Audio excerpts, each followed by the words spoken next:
Hi friends, ಇದು ನನ್ನ ಮಗನ ನಾಮಕರಣದ ಲಾಗ್ ಆಗಿರುತ್ತೆ. ಸಿಂಪಲ್ಲಾಗಿ ಅಂದರೆ ಗದ್ಗೆಯಲ್ಲಿ ಕೆಂಗಣ್ಣ ಸ್ವಾಮಿ ಗದ್ಗೆ ಅಂತ ಮೈಸೂರು ಹತ್ರನೇ ಇರೋದು. ಅಲ್ಲಿ ಸಿಂಪಲ್ಲಾಗಿ ನಾಮಕರಣ ಮಾಡ್ದು.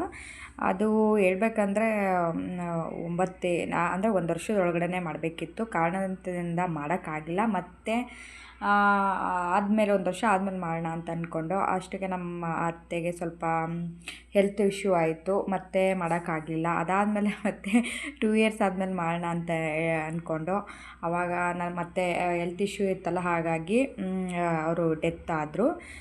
ಮತ್ತು ಈ ಥರ ಎಲ್ಲ ಪ್ರಾಬ್ಲಮ್ ಆಯ್ತಲ್ಲ, ಮತ್ತು ಇನ್ನೇನು ಗ್ರ್ಯಾಂಡಾಗಿ ಮಾಡೋದು, ಇದೆಲ್ಲ ತುಂಬ ಬೇಜಾರಾಯಿತು. ಅದರಿಂದ ಅವ್ನ ಬರ್ತಡೇನೂ ಕೂಡ ಮಾಡಲಿಲ್ಲ 2 ಇಯರ್ಸ್ದು. ಆವಾಗಲೇ ನಮ್ಮ ಅತ್ತೆಗೆ ತುಂಬ ಹುಷಾರಿರಲಿಲ್ಲ. ಹಾಗಾಗಿ ಆ ಬೇಜಾರಲ್ಲೇ ಕೂಡ ಅವ್ನ ಬರ್ತಡೇನೂ ಕೂಡ ಮಾಡಲಿಲ್ಲ ಪಾಪ.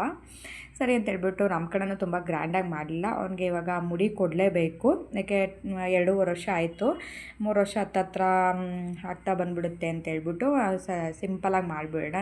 ಗ್ರ್ಯಾಂಡಾಗಿ ಮಾಡಿದ್ರು ಒಂದೇ, ಸಿಂಪಲಾಗಿ ಮಾಡಿದ್ರು ಒಂದೇ. ಗ್ರ್ಯಾಂಡಾಗಿ ಮಾಡಿದ್ರೆ ದುಡ್ಡು ಜಾಸ್ತಿ ಖರ್ಚು ಮಾಡಬೇಕಷ್ಟೇ. ಹೇಗೆ ಮಾಡಿದ್ರೂ ಒಂದೇ. ಸರಿ ಅಂತ ಹೇಳ್ಬಿಟ್ಟು ದೇವ್ರ ಸನ್ನಿಧಾನದಲ್ಲಿ ನಾನು ಅರ್ಕೆ ಮಾಡ್ಕೊಂಡಿದ್ದೆ, ಇಲ್ಲ ಗದ್ಗೆಲ್ಲೇ ಮಾಡಿಸ್ಬೇಕು ಅಂತ. ಹಾಗಾಗಿ ಅಲ್ಲೇ ಮಾಡಿದೆ. ಮಾಡಿಸ್ತು ನಮ್ಮ ಅಪ್ಪನೇ ಮಾಡಿಸಿದ್ದು. ತುಂಬ ಖುಷಿಯಾಯಿತು, ತುಂಬ ಚೆನ್ನಾಗಾಯಿತು. ಸಿಂಪಲಾಗಿ ಮಾಡಿದ್ರು ಕೂಡ ತುಂಬ ಚೆನ್ನಾಗಾಯಿತು. ನಮ್ಮ ಗದ್ಗೆಯಲ್ಲಿ ಯಾರು ನಮ್ಮ ರಿಲೇಟಿವ್ಸ್ ಇದ್ದಾರೆ ಅವ್ರನ್ನ ಮಾತ್ರ ನಾವು ಕರೆದಿದ್ದು, ಬೇರೆ ಯಾರನ್ನೂ ನಾವು ಕರೆದಿಲ್ಲ.